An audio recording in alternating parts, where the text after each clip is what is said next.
اليوم أكملت لكم دينكم وأتممت عليكم نعمتي ورضيت لكم الإسلام دينا. سبحان ربك رب العزة عما يصفون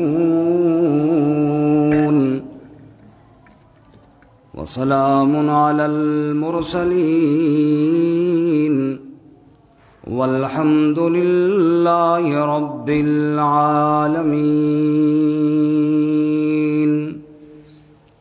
اللهم صل على محمد وعلى آل محمد كما صليت على إبراهيم وعلى آل إبراهيم إنك حميد مجيد.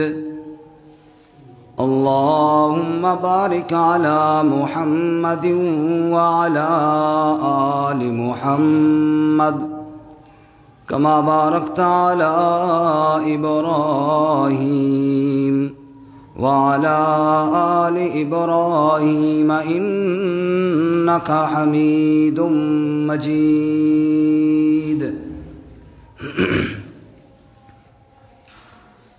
معزز سامعین، دوستوں اور بزرگوں اور بھائیوں،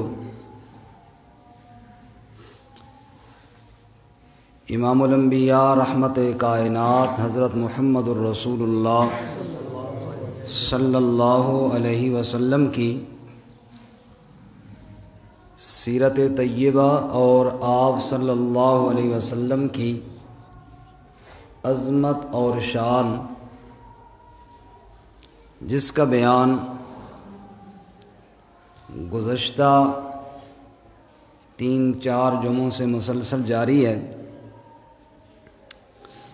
اللہ رب العزت ہمیں سیرت طیبہ کو اپنانے کی توفیق عطا فرمائے۔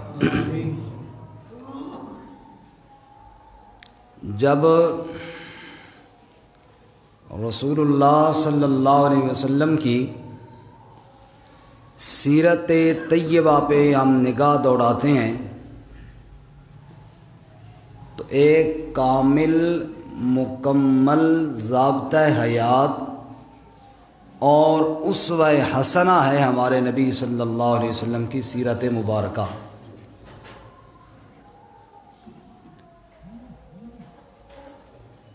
جتنا کمال اللہ نے آپ کی سیرت کو عطا فرمایا ہے، اتنا کمال اور کسی کی سیرت کو عطا نہیں ہوا۔ آج کے اس مختصر سے وقت میں کوشش یہ کرتا ہوں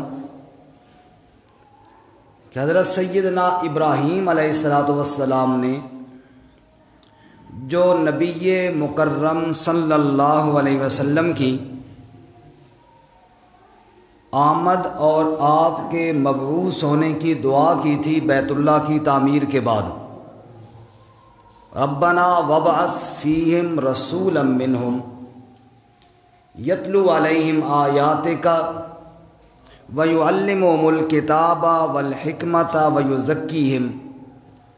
یا اللہ، میں نے بیت اللہ بنایا ہے، اس کو آباد کرنے کے لیے رسول اللہ کو تو مبعوث فرما صلی اللہ علیہ وسلم، جو تیری آیات بھی پڑھے، حکمت کی باتیں بھی بتائے اور ان کا تزکیہ کرے، پاک صاف کر دے ان کو۔ وہ دعا اللہ نے قبول فرمائی اور جناب رسول اللہ صلی اللہ علیہ وسلم کو مبعوث فرمایا، آپ تشریف لائے، اور نبوت کے بعد صرف 23 سال اللہ نے آپ کو عطا فرمائے، لیکن یہ 23 سالہ دور اتنا کامل، اتنا مکمل اور اتنا بھرپور گزارا آپ نے کہ بڑے بڑے لوگ آئے دنیا میں، بڑے بڑے کام کر کے گئے، لیکن آخر میں حسرت چھوڑ کر گئے، کاش تھوڑا مجھے ٹائم اور مل جاتا، میں کوئی اور کام بھی کر لیتا، لیکن ہمارے نبی صلی اللہ علیہ وسلم کی وہ کامل سیرت ہے کہ آپ نے 23 سالہ دور گزارنے کے بعد اعلان فرمایا کہ اب حسرت کوئی نہیں باقی بچی، جس کام کے لیے اللہ نے مجھے بھیجا تھا میں وہ کام مکمل کر کے جا رہا ہوں۔ یہ ہمارے نبی صلی اللہ علیہ وسلم کی سیرت کے اندر یگانگت ہے، یہ اکیلا پن ہے جو اور کسی کی سیرت میں آپ کو نہیں ملے گا۔ بس اسی پہ میں بات کرنا چاہتا ہوں۔ یہ بات تو آپ کے ذہن میں آ گئی نا کہ ابراہیم علیہ السلام نے دعا مانگی، یا اللہ بیت اللہ کو میں بنا تو گیا ہوں، اب اس کی آبادی کے لیے رسول اللہ صلی اللہ علیہ وسلم کو مبعوث فرما۔ جیسے آپ جانتے ہیں کہ اچھی مسجد کی آبادی یہ ٹائلوں سے صرف نہیں ہوتی، وہاں پہ اچھا واعظ کرنے والا ہو، اچھا بیان کرنے والا ہو، اچھا قاری ہو، جو نماز پڑھانے والا ہو، ان چیزوں سے اصل آبادی ہوتی ہے۔ یہی دعا ابراہیم علیہ السلام نے کی، اور پھر اللہ تعالیٰ نے وہ صفات والا نبی بھیجا صلی اللہ علیہ وسلم۔ گزشتہ جمعہ میں نے الف سے لے کر یا تک آپ کو جس کی صفات بتائیں، سنی تھی نا، یاد ہیں آپ حضرات کو؟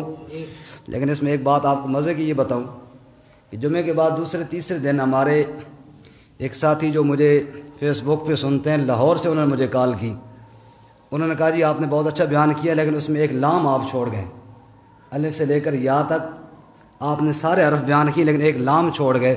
میں نے کہا محلے میں تو مجھے کسی نے نہیں کہا کہ لام چھوٹ گیا ہے، لاہور سے ایک بندے نے غلطی پکڑ لی ہے۔ وہ شاید آج بھی سنیں گے، اللہ ان کو جزائے خیر عطا فرمائے۔ شوکت نام انہوں نے بتایا، اور یہ بھی بتایا کہ میں نابینا ہوں لیکن آپ کا بیان میں سنتا ہوں، تو اللہ تعالیٰ ان کو جزائے خیر عطا فرمائے۔ انہوں نے کہا کہ لام آپ نے چھوڑ دیا الف سے لے کر یا تک، باقی تو آپ نے بہت اچھا بیان کیا۔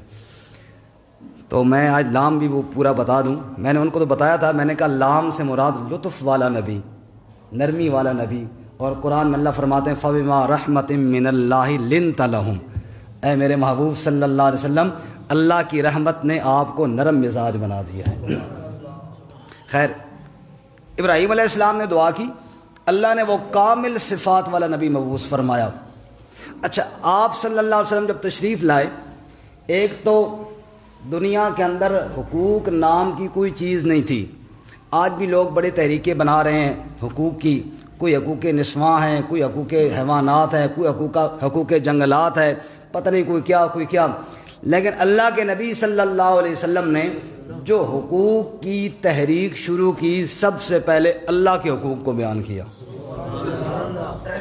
آج بھی آپ کو دنیا میں ایسی تحریک کوئی نہیں نظر آئے گی جو یہ کہے کہ خالق کے حقوق کو پہچانو۔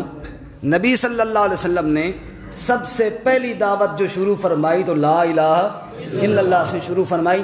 پہلے اللہ کے حقوق بیان کیے، پھر مخلوق کے حقوق بیان کیے، اور موت سے قبل آپ نے دونوں باتیں ارشاد فرما دیں، الصلاۃ وما ملکت ایمانکم، اور پھر فرمایا لا الہ الا اللہ۔ توحید کو بھی بیان کر دیا اور مخلوق کے حقوق کو بھی بیان کر دیا۔ بیچ کی جو آپ کی زندگی ہے، جو 23 سالہ دور ہے آپ کا، آپ غور کریں تو 13 سالہ جو مکی دور ہے وہ تو مشکلات کا دور تھا، مصائب کا دور تھا، دشمنوں سے آپ صلی اللہ علیہ وسلم کے تمام صحابہ دب کر رہتے تھے۔ یہ تو وہ دور تھا جب اگر کوئی نو مسلم ایمان قبول بھی کرتا تو آپ فرماتے فی الحال کسی سے اظہار نہ کرنا ورنہ یہ تجھے نہیں چھوڑیں گے۔ وہ تو ایسا دور تھا، یعنی دب کے رہنے کا، اور چھپ کر اسلام کی دعوت اللہ کے نبی صلی اللہ علیہ وسلم نے ابتداءً خفیہ طور پہ دعوت چلائی، اور پھر 13 سالہ دور میں اکثر صحابہ کرام مارے کھاتے رہے۔ یہی وہ دور تھا جب آگ کے انگاروں پہ لٹایا جاتا تھا، کوڑے برسائے جاتے تھے، ظلم و ستم ہوتا تھا۔ یہ تو یوں گزر گیا، پیچھے رہ گیا 10 سال۔ ان 10 سالوں میں آپ صلی اللہ علیہ وسلم کا مقابلہ، آپ صلی اللہ علیہ وسلم کا ٹاکرا دشمنوں کے ساتھ تھا۔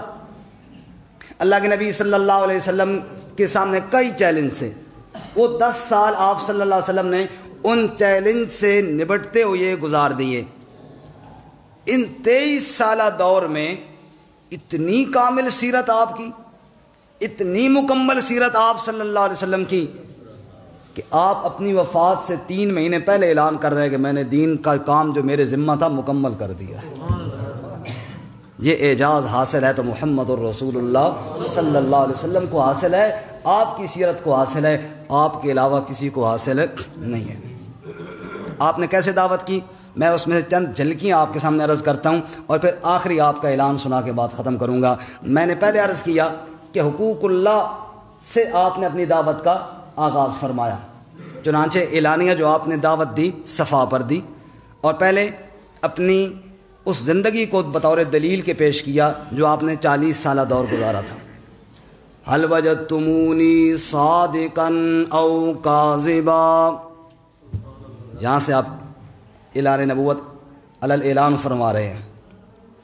جب پہلی وحی کے بعد آپ کمبل اوڑھ کے سوئے، اللہ نے فرمایا یا ایھا المدثر قم فانذر وربک فکبر۔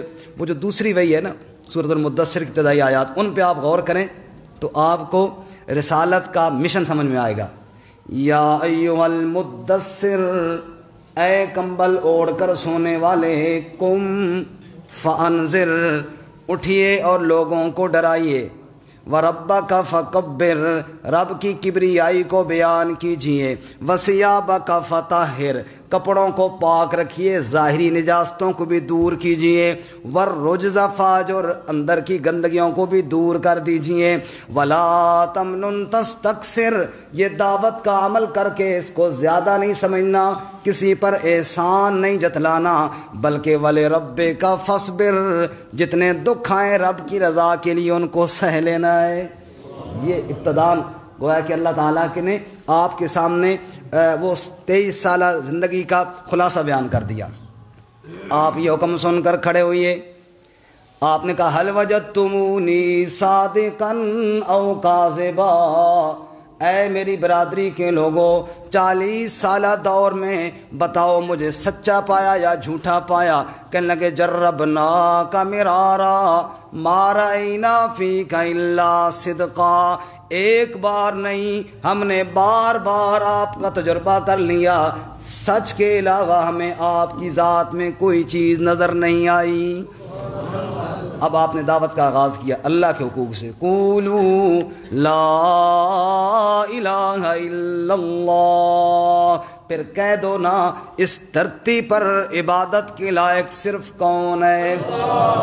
یہاں سے دعوت کا آغاز ہوا، لا الہ، غیر اللہ، اللہ کے علاوہ کوئی بھی عبادت کے لائق نہیں، صرف ایک اللہ کی ذات عبادت کے لائق ہے۔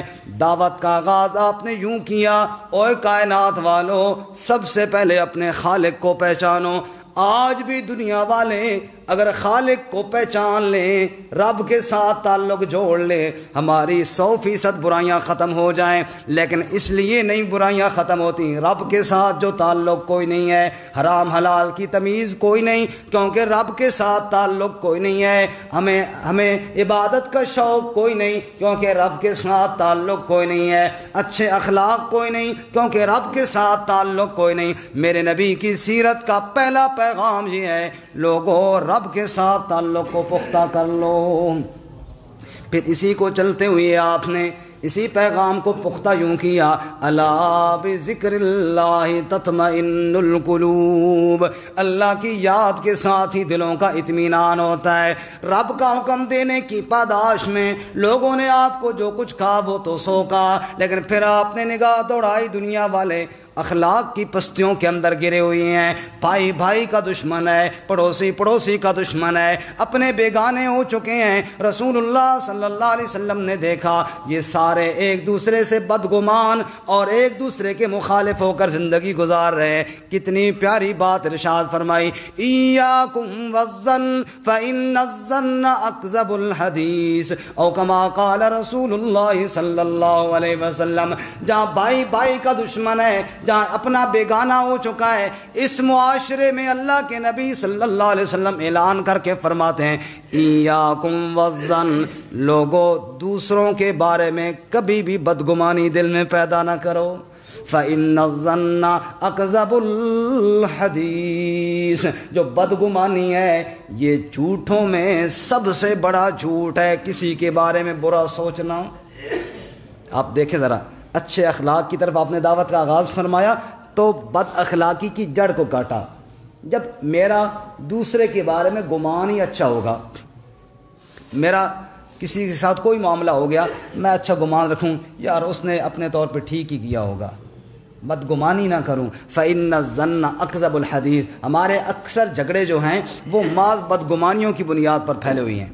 فلانے نے میرے ساتھ یوں کیا، اس نے یوں سوچا ہوگا، بس یہی بات میں دل میں لے کر بیٹھ گیا۔ فرمایا فَإِنَّ الظَّنَّ اکذب الحدیث، یہ جو بدگمانی ہے یہ بہت بڑا جھوٹ ہے، سب سے بڑا جھوٹ ہے، اس نے اپنے آپ کو بچاؤ۔ اب میں کیا کرتا ہوں، کبھی دوسرے کے عیب بیان کرتا ہوں۔ آگے اللہ کے نبی فرماتے ہیں لا تحسسوا ولا تنافسوا ولا تحاسدوا ولا تباغضوا، اوے لوگو کسی کے عیبوں کو بیان نہ کرو، اپنے عیبوں کی فکر رکھو، کسی کے بارے میں حسد نہ کرو، کسی کا علم دیکھا، کسی کی عزت دیکھی، کسی کا مال دیکھا، کسی کی برتری دیکھی، دل میں حسد نہ پیدا ہو بلکہ شکر ادا کرو۔ الحمدللہ میرے بھائی کو اللہ نے یہ چیز عطا فرمائی۔ جب حسد تمہارے دلوں میں نہیں ہوگا پھر بغض بھی دلوں میں نہیں پیدا ہوگا، پھر جاسوسی کرنے کی اور دوسرے کے عیبوں کی ٹو لگانے کی تمہیں کوئی ضرورت نہیں ہوگی۔ وَكُونُوا عِبَادَ اللَّهِ إِخْوَانًا، لوگوں اللہ کے بندے بن کر آپس میں بھائی بھائی بن جاؤ۔ یہ میں آپ کی سیرت کے چند پہلو آپ کو بتا رہا ہوں۔ معاشرہ کون سا تھا؟ جہاں جنگیں پہ جنگیں ہو رہی ہیں اور ایک دوسرے کے خون کے پیاسے ہیں۔ اللہ یوں بیان کرتے ہیں وَكُنْتُمْ عَلَى شَفَا حُفْرَةٍ مِّنَ النَّارِ فَأَنْقَذَكُم مِّنْهَا، دوزخ کے کنارے کے بالکل گڑھے کے کنارے کے اوپر تم کھڑے ہوئے تھے، میرا محمد آ گیا تمہیں پکڑ کے پیچھے کھینچ لیا صلی اللہ۔ فَنَكُونُوا عِبَادَ اللَّهِ إِخْوَانًا، اللہ کے بندے بن جاؤ، بھائی بھائی بن جاؤ۔ الْمُسْلِمُ أَخُو الْمُسْلِمِ، آپ نے مزید فرمایا لوگوں مسلمان مسلمان کا بھائی ہے، لا یظلمہ ولا یخذلہ ولا یحقرہ، نہ تو اس پر ظلم کرتا ہے نہ اس کو حقیر سمجھتا ہے، نہ کبھی مسلمان اپنے مسلمان بھائی کو بے عزت کرتا ہے۔ یہ کس نے فرمایا؟ ہمارے نبی صلی اللہ علیہ وسلم۔ کتنی پیاری سیرت ہے آپ کی۔ فرمایا مسلمان مسلمان کا بھائی بن جائے، اور ایک حدیث میں فرمایا جو اپنے لیے پسند کرتے ہو اگر وہ بھائی کے لیے پسند کرنا شروع کر دو ایمان کامل ہو جائے گا۔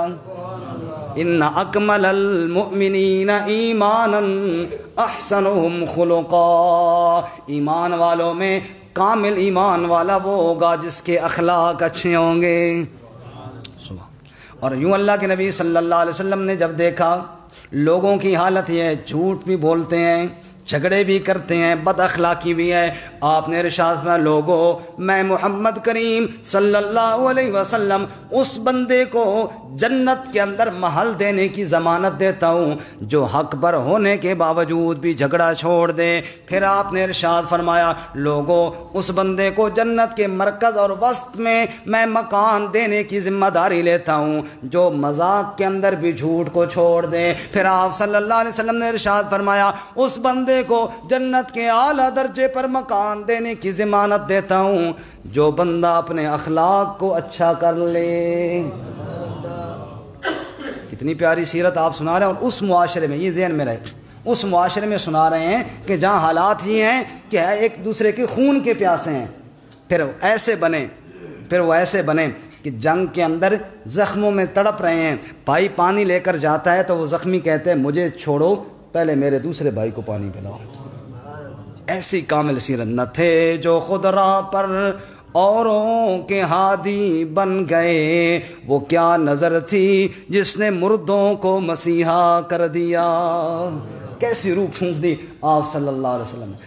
اتر کر ہیرا سے سوئے قوم آیا جس نے کندن بنایا، کھرا اور کھوٹا الگ کر دکھایا، عرب جس پہ تھا کرنوں سے جال چھایا، پلٹ دی بس ایک آن میں اس کی کایا، رہا ڈر نہ بیڑے کو موجے بلا کا، ادھر سے ادھر پھر گیا رخ ہوا کا۔ ایسا نقشہ ہی آپ نے بدل کے رکھ دیا کہ جو خون کے پیاسے تھے ان کی ایسی تربیت فرمائی جو دوسروں کے جان اور عزت کے محافظ بن گئے۔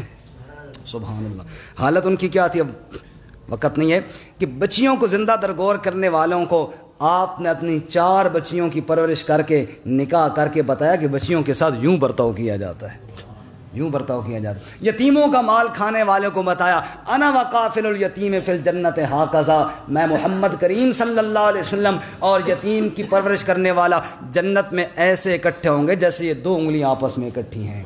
یتیم بچے کو آپ نے کندھے پر بٹھا کر بتایا اور دنیا والوں تم یتیموں سے نفرت کر کے ان کے مال کھانے کے چکر میں ہوتے ہو، اور میں محمد مصطفیٰ کائنات کا سردار یتیم بچے کو اپنے کندھے پر بٹھا کے بتا رہا ہوں یتیموں کو یوں عزت دی جاتی ہے۔ اور غلاموں کے ساتھ کیا ہوتا تھا؟ غلاموں کے ساتھ تو بات کرنے کے لیے کوئی تیار نہیں تھا، ان کے اوپر تو جناب ان کا روٹی جو گھر کا کھانے پینے کی روزانہ کی روٹی ہے وہ دیتے ہوئے بھی لوگ جناب اتنی بخل اور اتنی ان کے ساتھ ہتک آمیز معاملہ برتے تھے۔ میرے نبی صلی اللہ علیہ وسلم تشریف لائے، فتح مکہ کا دن ہے، سارے سردار موجود ہیں، آپ صلی اللہ علیہ وسلم فرمایا بلال کدھر ہے؟ جس بلال کے سلام کا جواب کوئی نہیں دیتا تھا، جس بلال کو اپنے ساتھ بٹھانے کے لیے تیار کوئی نہیں تھا، اس بلال کو بلایا اور کہا بیت اللہ کی چھت پہ چڑھ جا اور وہاں چڑھ کر تم اللہ کا نام بلند کر۔ آج سارے سردار نیچے کھڑے ہیں، حبشے کا بلال بیت اللہ کی چھت پہ کھڑا ہو کے نعرہ تکبیر بلند کر رہا ہے۔ ایک سردار نے یہ کہا بھی اس وقت میرا باپ بڑا خوش قسمت تھا کہ مر گیا، یہ دن تو نہیں دیکھنا پڑا نا کہ ہم سردار نیچے کھڑے ہیں اور بلال بیت اللہ کی چھت پہ چڑھا ہوا ہے۔ لیکن اللہ کے نبی صلی اللہ علیہ وسلم نے اس طبقاتی نظام کا بھی خاتمہ فرمایا، اور پھر وہ جو کفر کی بڑے بڑے سرغنے تھے، وہ جو طاقتیں تھیں، ان کے ساتھ بھی آپ ٹکرائے اور ان کا غرور بھی آپ نے پاش پاش کر دیا۔ کیا شاعر نے کہا عجیب، وہ ایک امی صلی اللہ وہ ایک امی جو ہر دانش پہ چھاتا ہوا آیا، صلی اللہ، ذرا محبت سے کہو نا صلی اللہ علیہ، اس طرح ابھی کرونا نہیں آیا، بس صرف اس کے ڈراوے آ رہے ہیں، فی الحال تو ذرا کہو نا صلی اللہ۔ وہ ایک امی کہ ہر دانش پہ چھاتا ہوا آیا، وہ ایک خرد مند جو پھول برساتا ہوا آیا، وہ ایک نرمی جو سنگ و خشت کے سینے میں جا اتری، سنگ کہتے ہیں پتھر کو اور خشت کہتے ہیں اینٹ کو، وہ ایک نرمی جو سنگ و خشت کے سینے میں جا اتری، وہ ایک شیشہ کے ہر پتھر سے ٹکراتا ہوا آیا، صلی اللہ علیہ وسلم۔ کتنی نرمی کے ساتھ آپ نے بڑوں بڑوں کا غرور بھی خاک کے اندر ملا دیا۔ آپ نے شکایت کی نا عبداللہ بن ابی کی ان کے قبیلے کے سردار سے کہ یہ بڑا ایسے بولتا ہے، بدتمیز ہے۔ ان کا یا رسول اللہ بات ٹھیک ہے، لیکن پتہ ہے آپ کے آنے سے پہلے اس کو بادشاہ مان لیا گیا تھا، بس تاج پوشی رہتی تھی، اور اگر آپ نہ آتے تو یہاں ایک اور بڑا نظام بن چکا ہوتا، وہ تو آپ آئے تو آپ نے اس کے وہ سارا نظام خاک میں ملایا اور آپ نے شریعت کا نظام نافذ فرما دیا۔ تو آپ نے گویا کہ بڑے بڑے نظاموں کو پاش پاش کیا جو باطل نظام تھے، اور ان کے مقابلے میں شرعی نظام آپ نے قائم فرمایا، اور پھر آپ نے فیصلے بھی کیے، پھر اس نظام کو نافذ کر کے دکھایا بھی صحیح۔ یہی تو بات تھی نا کہ جب پاکستان بن رہا تھا تو ہمارے علماء یہ کہا کرتے تھے کہ اس کا فائدہ کیا ہوگا، تو بنانے والوں نے یہ فائدہ بتایا کہ ہم جو کفار اعتراض کرتے ہیں نا مسلمانوں پہ کہ وہ تمہارا نظام ہی کوئی نہیں ہے، تمہارا دین ہی کوئی نہیں ہے، ایسا نظام ہی تم نہیں دے سکے ہو، ایک خطے پہ ہم اسلامی نظام نافذ کریں گے، لا الہ الا اللہ محمد الرسول اللہ کا نظام نافذ کریں گے، اور پھر ان کو دکھائیں گے کہ یہ ہوتا ہے اسلامی نظام۔ لیکن افسوس تو یہ ہو گیا نا کہ صدی ہونے والی ہے، ہم نے یہ وعدہ پورا نہ کیا، لیکن مقصد یہی تھا۔ آپ صلی اللہ علیہ وسلم نے جو نظام پیش کیا پھر اس کو نافذ کر کے دکھایا بھی کہ یوں ہوتے ہیں فیصلے، اور آپ صلی اللہ علیہ وسلم نے، ذرا توجہ سے یہ بات سننا، بڑی قیمتی بات ہے، آپ نے اکثر فیصلے جو فرمائے وہی کا انتظار کیا، وہی کا انتظار کیا، وہی آئے گی پھر فیصلہ ہوگا۔ اور اگر یہودیوں کا کوئی فیصلہ آپ کے پاس آیا، اور فرمایا تورات لے آؤ، قل فأتوا بالتوراۃ فاتلوها، لے آؤ تورات، اس کو پڑھو، گویا کہ وہ فیصلہ بھی آپ نے آسمانی کتاب کی روشنی میں کیا، آپ نے فیصلے کتاب کے انتظار کیا، وحی کا انتظار کیا، گویا کہ بتایا لوگوں فیصلے کرنے والی کتاب قرآن مقدس ہے، فیصلے کرنے ہیں تو اس سے کرنے ہیں۔ اسی لیے علامہ اقبال جس نے تصور پاکستان پیش کیا اس نے کہا تھا حفظ قرآن کریم آئین توست، حرف اقرا فاش گوین دین توست، قرآن کو یاد کر یہی تیرا آئین ہے، سیدھی بات کہا کر یہی تیرا دین ہے۔ تو آپ صلی اللہ علیہ وسلم نے بتایا کہ فیصلے قرآن کی روشنی میں کیے جاتے ہیں، اور بعض موقعوں پہ آپ نے مشاورت بھی فرمائی ہے، وَشَاوِرْهُمْ فِي الْأَمْرِ وَأَمْرُهُمْ شُورَىٰ بَيْنَهُمْ۔ حضرت عائشہ صدیقہ رضی اللہ تعالیٰ عنہ پہ الزام لگا، پھر آپ نے اس وقت بھی مشاورت فرمائی، فیصلہ وحی کے ساتھ کیا، گویا کہ یہ بتایا کہ شورائی نظام بھی ہونا چاہیے اور فیصلہ اللہ کی کتاب کے اوپر ہونا چاہیے۔ آپ نے ایک نظام دیا، آپ صلی اللہ علیہ وسلم نے مزدوروں کے ہاتھوں کو چوم کر مزدوری کی آپ صلی اللہ علیہ وسلم حوصلہ افزائی فرمائی، خندق کے موقع پہ کدال ہاتھ میں لے کر خود پتھر توڑ کر اپنے آپ کو مزدوروں کی صف میں شامل بھی فرمایا۔ گھریلو زندگی گزار کے سیدہ عائشہ صدیقہ فرماتی ہیں جھاڑو تک اللہ کے نبی نے اپنے ہاتھ سے گھر میں دیا، سوئی کے ساتھ کپڑے سی کر گھر کی زندگی بتائی، اور آپ صلی اللہ علیہ وسلم نے یہ بھی ارشاد فرمایا تم میں بہتر ہو جو اپنے گھر والوں کے لیے بہتر ہو، اور میں اپنے گھر والوں کے لیے بہت اچھا ہوں۔ آپ نے گھر کی زندگی بھی بتائی، یہ ساری تعلیمات آپ نے دیں۔ آج آپ کی وفات سے صرف 3 مہینے رہتے ہیں، آپ فرما رہے ہیں اوے لوگو بتاؤ میں نے تم تک اللہ کا حکم پہنچایا کہ نہیں پہنچایا؟ توجہ کرنا، بس بات ختم کر رہا ہوں۔